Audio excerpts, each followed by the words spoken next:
So what made you, I guess, make that transition to nutrition coaching? Was it, what was that for you? So I think, I have had a complicated relationship with food and body image like my entire life. I grew up just kind of like troubled, I guess you would say. Like I was just always very angsty, and like the specifics of what happened are irrelevant, but I just always I think because I don't know why it happened, but I always had a problematic relationship with food, and it ranged from like restriction to like binging. And when I started using drugs and alcohol pretty early in my life, and when I was 18 years old, I got clean and sober. I stopped using drugs and alcohol. And that was when my eating stuff got like really bad because I no longer had this thing that had been like my primary coping mechanism. And so I did the master cleanse, and I remember like going to hot yoga classes and like literally like passing out in class because I hadn't been eating. Like I was full on the side of like restricting. And then once I finished playing, I played soccer through college. So I was like dealing with all this weird eating stuff while I was like a college athlete. So once I had finished the whole soccer thing and gotten into grad school and stuff, I started running a lot. And the thing with endurance exercise is like, it like totally fucks your appetite. So yeah. I was like, just like could not eat enough food to like literally like compensate for the amount of training I was trying to do. So then I had this like other like binge eating stuff going on, and had always had I think I've talked about this a little bit off and on over the years. Like I've definitely tried to like spiritualize kind of my like body image issues to like, I practiced a lot of yoga. I taught yoga for a long time. And I think I got to a place where I was like, I don't care what I look like. And I almost like full on like detached from my body image at all. It was just like, you know what? Mm-hmm. My body just is what it is. Like I was so distressed about how I like looked and felt in my body that I just had to like kind of like check out from it. And, through working, once I finally hired Laurie and through working with her and like actually learning, hey, if I actually eat enough food consistently, like I'm not binging my face off all the time. Like this is odd. So we like had worked through kind of this like system of like getting my calories up and getting my activity level more manageable, because like ultimately if you're doing so much activity, like there's no amount of food you can eat that is going to allow you to recover. Yeah. I mean, literally, like I was running 60 miles, like 60-mile weeks. I remember I would go to CrossFit and we would do like, strength, Metcon, whatever. I'd be there for almost 2 hours, and I would literally like change my shoes. I had a little backpack I would run with my water, and I would go out for a 20-mile run. Like that was normal. And I remember one day I stopped. I was like 12 miles in or something. And my body, like, I remember my body was like, just like exhausted. And I remember it so clearly. I was so upset and like confused. I was like, what is wrong with my body? Like, why is it so tired? Like, why can't it do this? Like, I was like legitimately like confused about why my body like couldn't do what I was asking it to do. And I look back now, I'm like, well, duh. Like, obviously.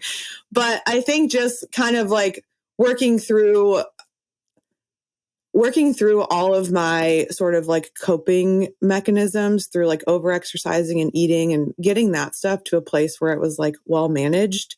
It was like, I mean, literally transformational for me. Like I finally had the mental space to like do other stuff with my life that I didn't have when I was so consumed by trying to navigate this like eating and body image stuff. Yeah, you had this whole world ahead of you besides like what you look like, right? Literally.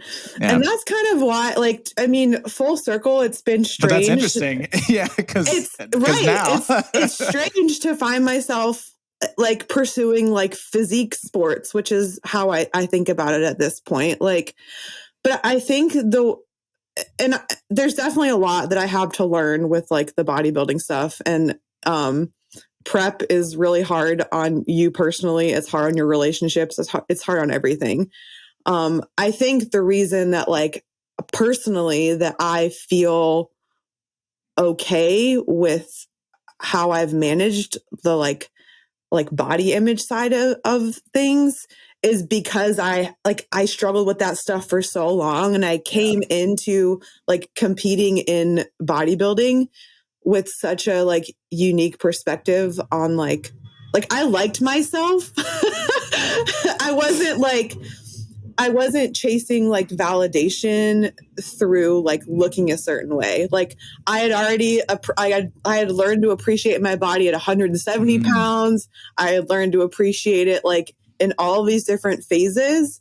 And so then like Alberto Nunez, he talks about like your body in prep, your body for stage, like it's like an outfit that you put on. And like, I really feel like I had that like perspective, like this is an outfit that I'm putting on for this thing. And then when this thing is over, like I need a different outfit. Like there's no reason to stay at 10 or 12% body fat. Like it's literally fucking dumb if I have any interest in like managing my health. Or, I mean, generally, if you're competing in physique sports, you have some interest in your physique looking better the next time than it did previously. Yeah.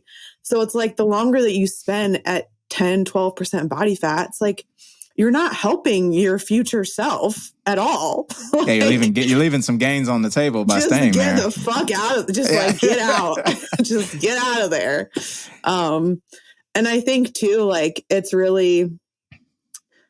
challenged me to like really own and feel comfortable and confident with like my body weight swinging around.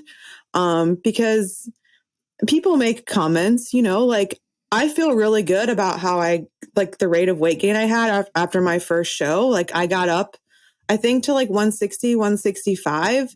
And I did that because I knew I wanted to turn around and compete again the next year, because the first time I competed, I literally decided I was competing like 3 weeks out. Like it was just kind of a shit show. Like I was just doing a fat loss phase for Instagram. I happened to get really lean. Someone was like, hey, you should try this thing. You should get on stage. And I was like, okay. So this was your first, my first competition, your first season. figure competition. So that was 2021. So you were just doing a cut. Yeah. Or just losing body fat. And then you were like, somebody was like, put this idea in your head and you decided to roll with it. Literally like, and that fat loss phase in 2021 was like, I remember that actually. Yeah. That was the first time I had dieted since working with Laurie. Like I had done a couple like little cuts for like a weightlifting competition, but I had never done like a 12-week like fat loss phase. And in 2021, I was like, I think I'm ready. So I did it, and people started messaging me like, are you getting on stage? And I was like, no, I'm not getting on. What the fuck are you talking about? Like, I'm not getting on stage. I love how like that's like it's like, oh, you're super lean, you're shredded, you should go compete in bodybuilding. Like, no, like what the fuck? And I had hired Sam Okinola. I can't say his last name. He works with RP. I had hired him because my sister dragged me into helping her with a photo shoot for some brand she was working with. So I had hired him just to like help me look better for that photo shoot. And he saw my physique and he was like, are you competing? Like, why the fuck aren't you getting on stage? And I was like, what? Like, what are you talking about? And he was like, you should just do it. Like, he's like, if I find you a show in 4 weeks, like, will you do it? I was like, I don't know. And he pulled his Instagram and he was like, should Tiana compete? And everyone was like, yes. I was like, okay. And also to kind of like put 2 and 2 together. So like, obviously everybody knows me as like the queen of like makeup and hair extensions, like all this stuff. Like Tiana is like 150% the opposite of like living her best life on the beach. Like, I always joke about like any makeup, Laurie. Literally, like zero. Like I have contact solution in my glasses on my vanity. for the record. What is that like? Although you did get hair extensions for your last figure show, right? I did. I like the first year. The first year was just like, hey, don't fucking fall on your face on stage. And I was like, especially okay. in those heels, man. What the fuck? Yeah, girl, I played soccer. Like I don't do sports in heels. I didn't know how to do that.